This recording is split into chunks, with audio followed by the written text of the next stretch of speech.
하나님 말씀은 사도행전 3장 12절에서 19절까지 말씀입니다.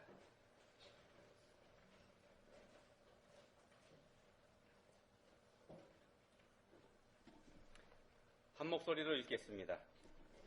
베드로가 이것을 보고 백성에게 말하되 이스라엘 사람들아 이 일을 왜 놀랍게 여기느냐?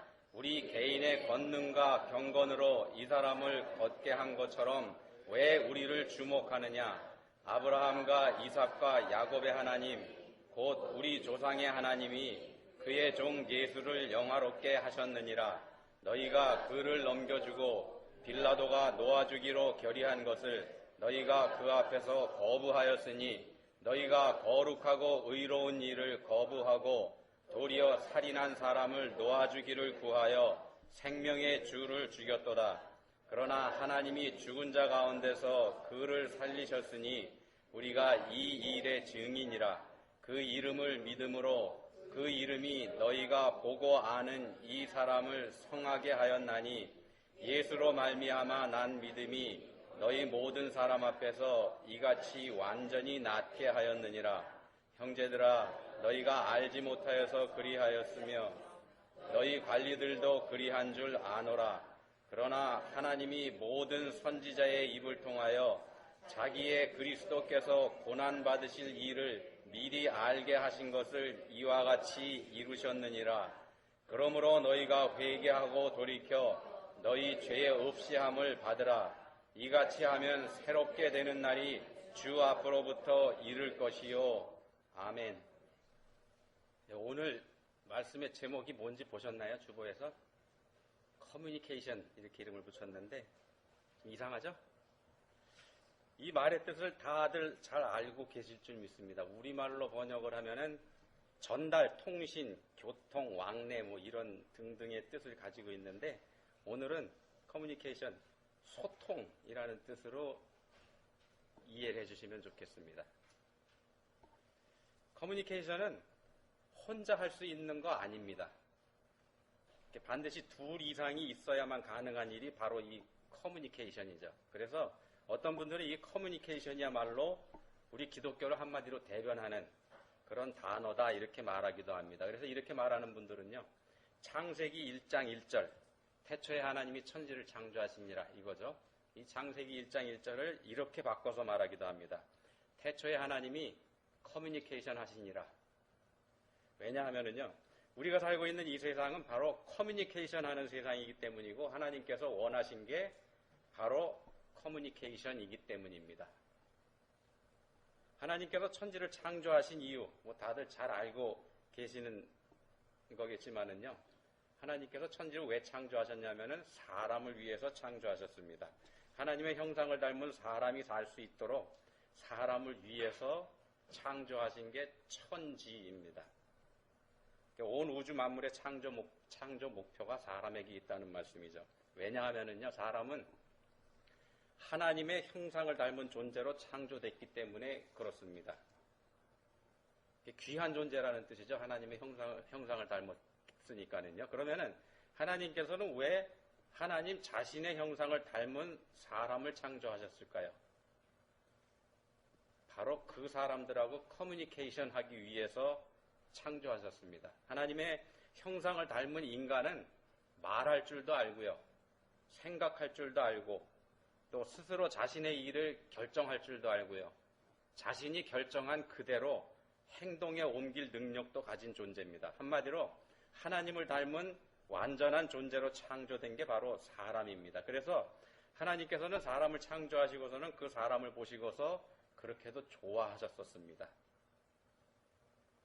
창세기 1장 천지 창조 기사를 유심히 읽어보시면은 하나님께서 천지를 하나하나 창조해 가시면서 그것들이 창조될 때마다 기뻐하셨다는 사실을 우리가 알 수 있습니다. 창세기 1장에 자주 나오는 표현이 하나님이 보시기에 좋았더라 이런 표현이지 않습니까? 그런데 하나님이 보시기에 좋았더라 이 표현이 여러 번 나오는데요. 꼭 한 번 마지막 날 사람까지 다 창조를 마치신 후에 등장하는 표현이 한 번 있습니다. 딱 한 번만 나오는데 거기서는 그냥 좋았더라 이게 아니고요. 심히 좋았더라 이런 표현을 쓰십니다. 심히라는 부사가 들어가죠. 창조의 마침표를 사람으로 찍으신 하나님께서 자신이 창조하신 세상, 마침내 사람이 존재하는 세상을 창조하신 후에야 비로소 심히 좋아하셨다는 걸 우리가 알 수 있습니다. 왜냐하면요, 하나님과 커뮤니케이션 할 수 있는 존재가 드디어 등장했기 때문에 그렇습니다. 이제 하나님은 그 사람하고 대화를 나누실 수 있게 됐고요. 그 사람이 스스로 생각한 것을 그 사람의 언어로 하나님께 커뮤니케이션 할 수 있게 됐기 때문입니다. 창조주 하나님의 마음이 그러니 얼마나 기뻤겠습니까? 그래서 마지막 날만 유독히 심히 기뻐하셨다는 말씀입니다. 그래서 하나님께서 창조하신 것은 커뮤니케이션이다, 이런 말이 나올 만도 합니다. 그러면은 사람들이 커뮤니케이션, 즉 소통할 때에 사용되는 도구가 뭐죠? 말이죠, 말. 언어입니다, 언어. 사람들은 이걸 가지고 서로 소통을 합니다. 커뮤니케이션 합니다. 대화를 통해서 자신의 생각을 상대방에게 전하기도 하고요. 상대방의 생각을 말을 통해서 전해받기도 합니다. 그 사람의 생각이 뭔지 말을 통해서 알게 됩니다. 그래서 말의 역할이 굉장히 중요합니다. 커뮤니케이션에서 말이 차지하는 역할이 굉장히 중요합니다. 그런데요, 이 말이라고 하는 게 문제가 있습니다. 말이 그만큼 중요한 것임에도 불구하고 이 말이라는 게 문제가 있습니다. 한쪽에서 하는 말을 상대방이 얼마나 말하는 사람 생각 그대로 받아들일 수 있을까요? 여기에 문제가 있습니다. 그래서 문제가 있다고 말씀을 드립니다. 커뮤니케이션 학이라는 학문이 있습니다. 이제 커뮤니케이션을 전문적으로 연구하는 학문인데요. 이 커뮤니케이션 학에서 바로 이걸 연구했습니다. 사람들이 언어로 소통을 할 때 얼마나 말하는 사람의 이 언어가 듣는 사람한테 몇 %나 제대로 전달이 되는지 이걸 연구했더니 얼마나 나왔는가 하면은요, 제대로 전달되는 내용이 15%에서 35%랍니다. 15에서 35%입니다. 서로 주고받는 말에 65%에서 85%는 상대방에게 전달이 되지 않는다는 뜻입니다. 믿어지세요? 쉽게 말씀드리면요, 내가 한 말에 3분의 2 이상, 많게는 85%까지 상대방이 무시해버린다는 겁니다. 어떻습니까? 상대방이 나쁜 사람이라는 생각 들만하죠. 내가 말하는 거에 한 15%만 제대로 알아듣고 나머지는 다 버리는 겁니다. 나쁜 사람이죠. 그러니까 왜 이런 현상이 생기는가 하면요, 이것도 이 사람들이 연구를 했는데, 사람들이 일상에서 사용하는 말의 속도가 1분에 평균 250단어를 말한답니다. 1분에 평균 250단어를 말합니다. 근데 받아들이는 사람은 생각하면서 받아들입니다. 이 생각의 속도는 얼마나 되는가 하면요, 1분에 평균 400단어입니다. 훨씬 높죠. 말하는 사람보다 그 말을 듣고 있는 사람의 생각이 훨씬 앞서간다는 겁니다. 이렇게 되다 보니까는요, 상대방의 말을 듣는 사람이 자기 자신의 생각으로 눌러버리는 일쯤은 아무것도 아니라는 겁니다. 상대방의 말을 들으면서 저 사람이 무슨 말을 하고 있는지, 어떤 뜻으로 그런 말을 하는지 듣는 사람이 앞질러 생각해버린다는 겁니다. 앞에서 듣는 사람 나쁜 사람이라고 그랬죠. 내가 얘기한 거에 많게는 15%만 알아듣고 85%를 버리니까는요. 근데 그거는 상대방만 그런 거 아닙니다. 나 또한 상대방의 말 중에서 그만큼을 무시해버린 겁니다. 피차간에 똑같습니다. 분명한 말로 내가 전해준 내용이 내가 상대방한테 전해줬습니다. 그 말이 한 바퀴 삥 돌아서 나한테 다시 들려왔을 때 제대로 들려오지 않고 이상하게 비틀려서 들려오는 이유가 바로 여기에 있습니다. 물론 이제 커뮤니케이션 하는 조건에 따라서 전달되는 비율이 달라질 가능성은 얼마든지 있긴 합니다. 그렇긴 하지만 일반적으로 말을 듣는 사람이 자기 마음대로 가공해서 그 말을 듣게 된다는 겁니다. 두 사람이 대화를 할 때 두 사람이 대화를 하고 있습니다. 대화를 하고 있으면은 말하는 사람이 무슨 말을 하는지, 말하고 있는 사람이 무슨 말을 했는지 말하는 사람이 결정한다고 우리는 생각하지만은요, 사실은 듣는 사람이 그 말의 내용을 결정한다는 겁니다. 이해가 가세요? 말하는 사람이 자기 생각을 얘기하는데 이 사람이 무슨 말을 했는지 말하는 사람이 한 게 아니고, 무슨 말을 했는지 말하는 사람이 결정한 게 아니고 듣는 사람이 결정한다는 겁니다. 아내가 남편한테요, 귀가 아프게 얘기해도 남편은 여전히 딴소리 하죠. 이게 학문적으로 이렇게 입증이 되어 있다는 말씀입니다. 평균적입니다, 그게. 내 남편만 그런 거 아니고요. 아내들도 마찬가지입니다. 이러한 사실은 성경에서도 증명이 되는데요. 이 세상에 사람이라고는 달랑 두 사람밖에 없던 시절. 언제죠? 에덴 동산이죠. 에덴 동산 시절에는 이 세상에 사람이 달랑 둘밖에 없었습니다. 근데 이 시절에도 언어 소통에 문제가 있었습니다. 우리가 그거 다 알고 있습니다. 어떤 문제가 있었느냐 하면요, 하나님께서 아담에게 뭐라고 하셨냐면요, 선악을 알게 하는 나무의 열매는 먹지 말라. 내가 먹는 날에는 반드시 죽으리라. 이게 하나님께서 아담에게 하신 말씀입니다. 근데 이 말이 하와한테 건너가서 하와의 입에서 나온 말이 어떻게 바뀌었는가 하면요, 동산 중앙에 있는 나무의 열매는 너희는 먹지도 말고 만지지도 말라. 너희가 죽을까 하노라. 단 한 단계만 건너갔습니다. 단 한 단계만 거쳤을 뿐인데 상당히 많이 달라졌습니다. 언뜻 들으면 같은 말인 것 같긴 합니다만 표현도 달라졌고요. 말의 내용도 상당 부분 왜곡돼 버렸습니다.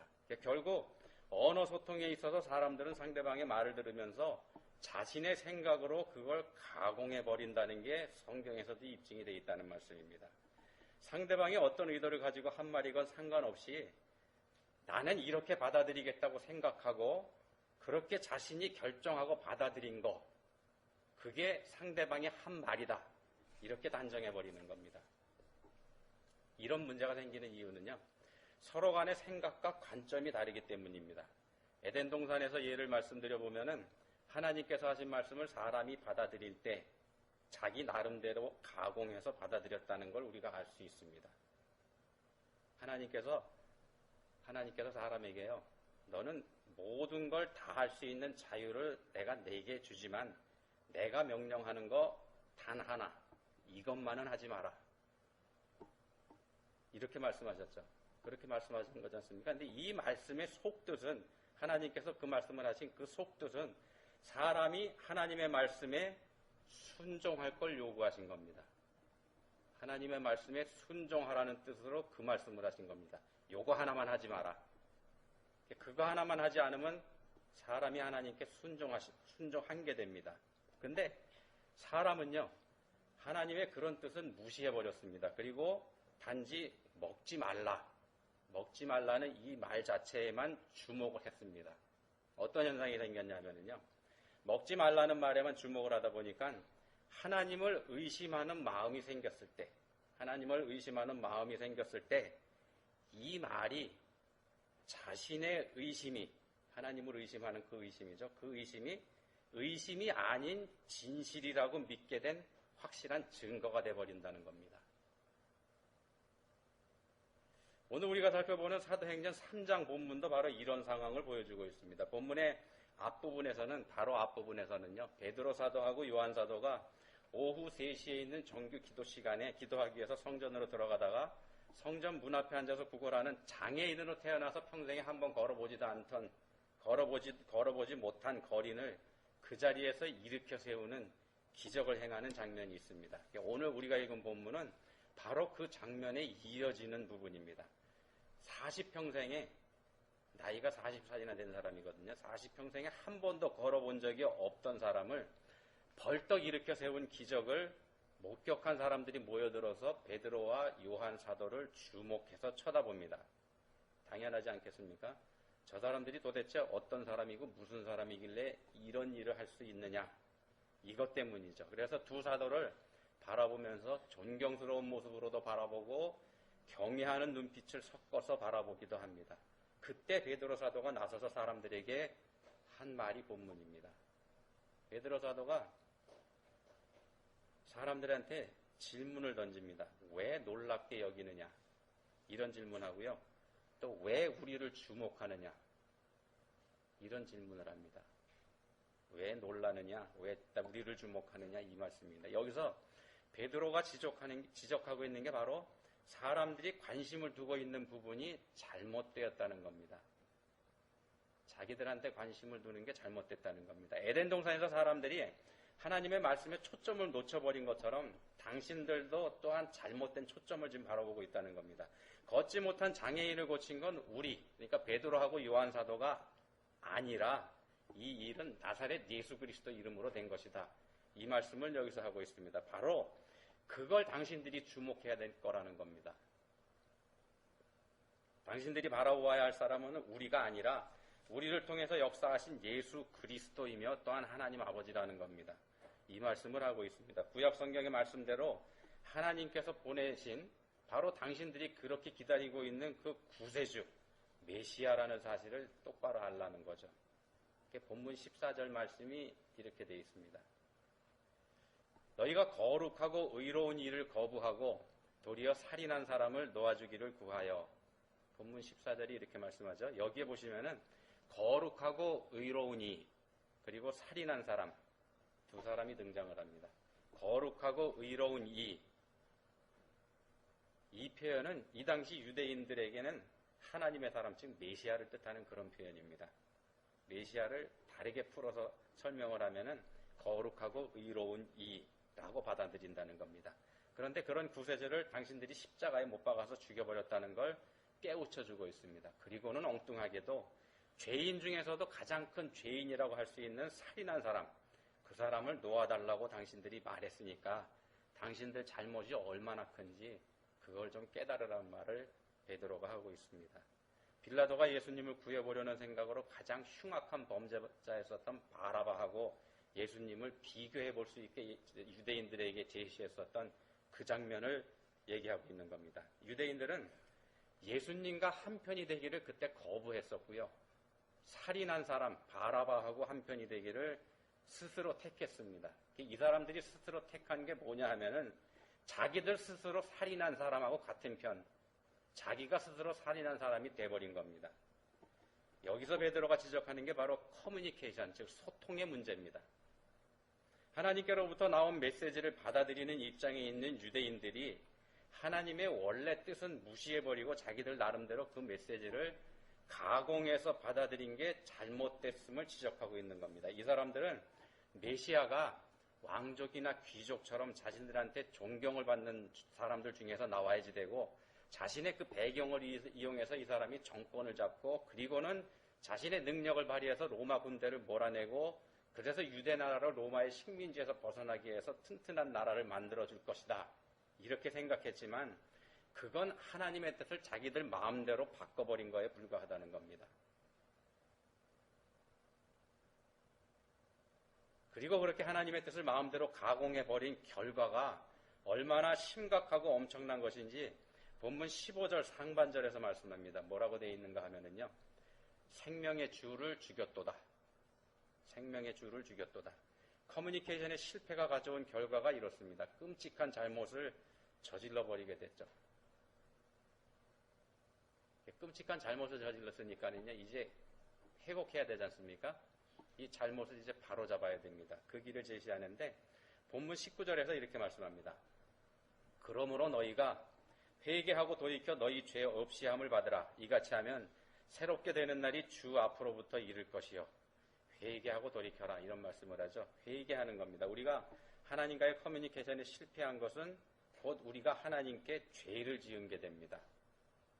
앞에서 예를 들어드린 에덴 동산에서 커뮤니케이션의 실패가 불러온 게 바로 죄였지 않습니까? 하나님의 뜻을 무시한 우리들 입장에서 생각하기에는요, 별거 아닌 것 같습니다. 그깟 과일 하나 따먹은 게 뭐 이렇게 대수냐? 그게 뭐 이렇게 큰 잘못이냐? 이렇게 우리들은 그렇게 생각합니다만, 하나님의 뜻을 왜곡해버린 것은 치명적이고 중대한 범죄 행위에 해당된다는 겁니다. 왜 그러냐 하면은요, 그 과일 하나 따먹은 게 왜 이렇게 중대한 범죄인가 하면요. 천지창조는 하나님이 이르시되, 개혁성경에는 하나님이 가라사대 이렇게 돼 있죠. 이걸로 이루어졌습니다. 하나님이 이르시되 이것으로 천지창조가 이루어졌습니다. 하나님께서 말씀하신 대로 된 것이 천지창조입니다. 그래서 요한복음 1장에서 이걸 다시 한번 확인을 합니다. 창세기에서 말씀하신 그대로 창조되었다는 이 사실을 창세기에서 말씀하고 있는 걸 요한복음 1장에서도 다시 확인합니다. 태초에 말씀이 계셨고 그 말씀으로 말미암아 천지가 창조되었다. 이 말씀을 다시 하고 있죠. 그래서 하나님께서 말씀하신 그대로 세상이 창조됐습니다. 단 하나도 하나님께서 하신 말씀에서 어긋난 게 없습니다. 천지창조는 그렇게 이루어졌습니다. 그래서 천지창조 기사를 기록하고 있는 창세기 1장에 보시면은 하나님이 이르시되 하나님이 가라사대 라는 이 말씀과 함께 그대로 되니라 라는 말씀이 반복되고 있습니다. 그런데 단 하나, 오직 하나가 하나님의 말씀에서 어긋났습니다. 하나님께서 명령하신 그대로 이루어지지 않은 게 딱 하나 있다는 말씀입니다. 그게 바로 사람입니다. 따먹지 말라고 하신 열매를 따먹어버렸죠. 창세기 피조물 가운데서 사람만이 하나님의 명령을 거부했습니다. 하나님의 형상대로 지은 사람이 그런 짓을 했습니다. 얼마나 중대한 범죄인지 감이 좀 잡히시나요? 육체가 없는 영적인 존재인 사탄은 빼고 말씀드리는 겁니다. 그리고 본문에서는 그런 사람들에게 회개하고 돌아와라 이 말씀을 합니다. 회개하고 돌아와라 그럽니다. 회개는 돌아서는 것을 뜻하기도 합니다. 돌아서는 것이 없으면은 회개가 아니라는 뜻도 됩니다. 하나님의 명령을 거부하고 하나님께 등을 돌려버린 사람들, 이 사람들에게 다시 하나님을 향해서 돌아서고 하나님께 되돌아가라 이 말씀을 하고 있는 거죠. 그게 회개입니다. 그렇게 회개할 때에 죄 없이 함을 받을 수 있게 된다. 본문에서 이 말씀을 합니다. 우리의 죄가 지워져 버린다는 말씀입니다. 그게 어떤 죄였든지 상관없습니다. 무슨 죄든지 상관없이 다 지워져 버립니다. 본문에서 베드로의 말을 듣고 있는 사람들이 누굽니까? 유대인들이죠. 유대인들인데 본문 14절, 15절에 보시면은요, 생명의 주, 즉 창조주 하나님을 죽여버린 사람들이 바로 이 사람들입니다. 유대인들입니다. 유대인들이 예수님을 십자가에 못 박았지 않습니까? 이 세상에서 사람들이 지을 수 있는 죄 중에서 가장 끔찍하고 가장 큰 죄, 뭐가 될까요?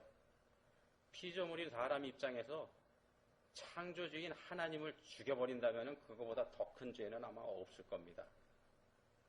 그런데 바로 그 죄를 지은 사람들에게 말씀합니다. 너희가 회개하고 돌이켜 죄 없이 함을 받으라. 하나님을 죽인 죄조차도 용서받을 수 있다는 뜻입니다. 다시 말씀드리면은요, 하나님께서 용서해 주지 않으시는 죄는 없다는 겁니다. 우리가 아무리 큰 죄를 저질러도 하나님께서는 다 용서해 주시겠다. 이 약속을 본문에서 하고 있습니다. 그러면은요, 우리가 여기서 나쁜 생각합니다. 어떤 생각이냐면은, 그러면 실컷 죄를 짓고 나서 나중에 회개만 하면 되겠네. 그런 생각하죠. 틀린 말 아닙니다. 그런 생각 틀린 거 아닙니다. 다만 그런 행동이 하나님을 우롱하는 범죄가 되고 한 번 십자가에 못 박아버린 주님을 또다시 못 박는 죄가 된다는 것만 우리가 염두에 두면 됩니다. 다시는 돌이키기 어려운 죄가 될 수 있다는 말씀입니다. 돌아설 기회가 무한정 있는 것도 아닙니다.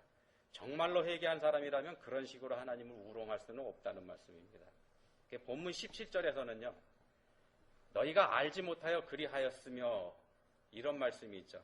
이렇게 말씀하고 있어서 우리가 용서받을 수 있는 범위를 제한시켜 놓습니다.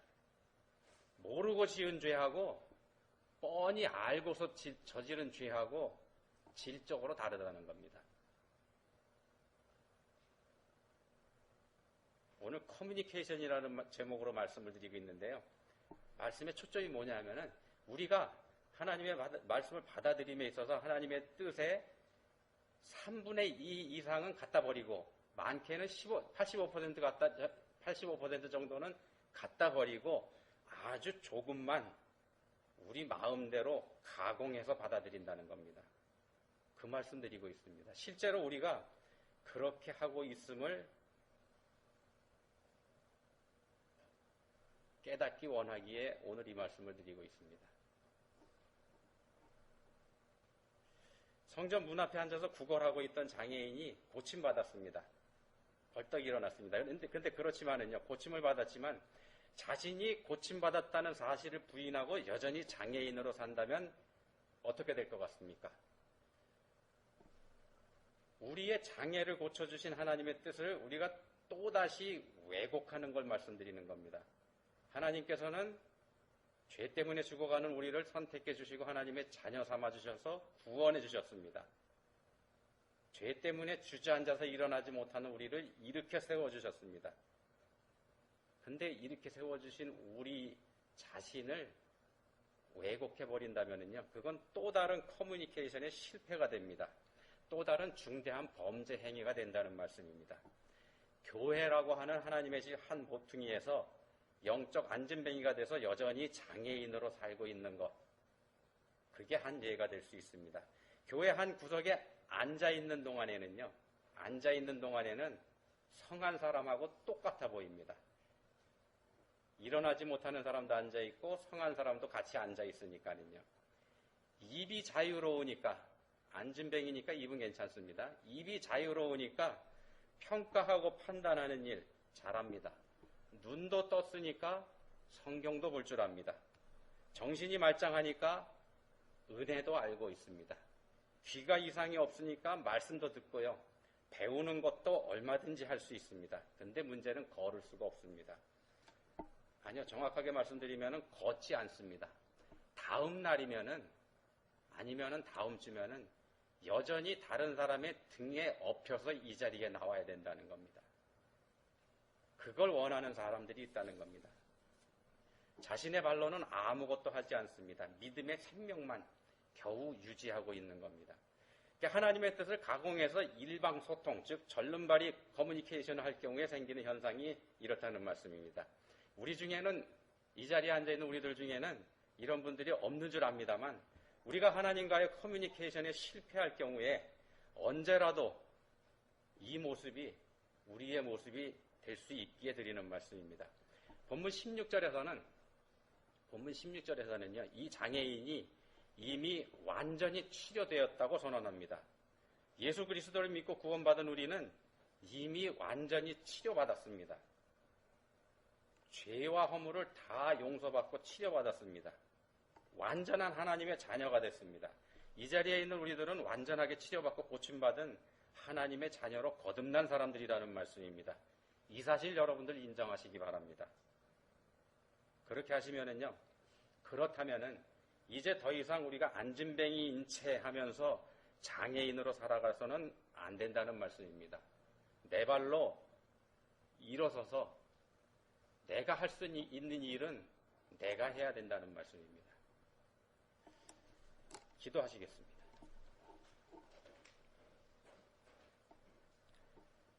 하나님 아버지 감사합니다. 저희에게 은혜를 베풀어 주셔서 걷기도 하고 뛰기도 하며 하나님을 찬양할 수 있는 하나님의 자녀로 저희를 세워주시니 감사합니다.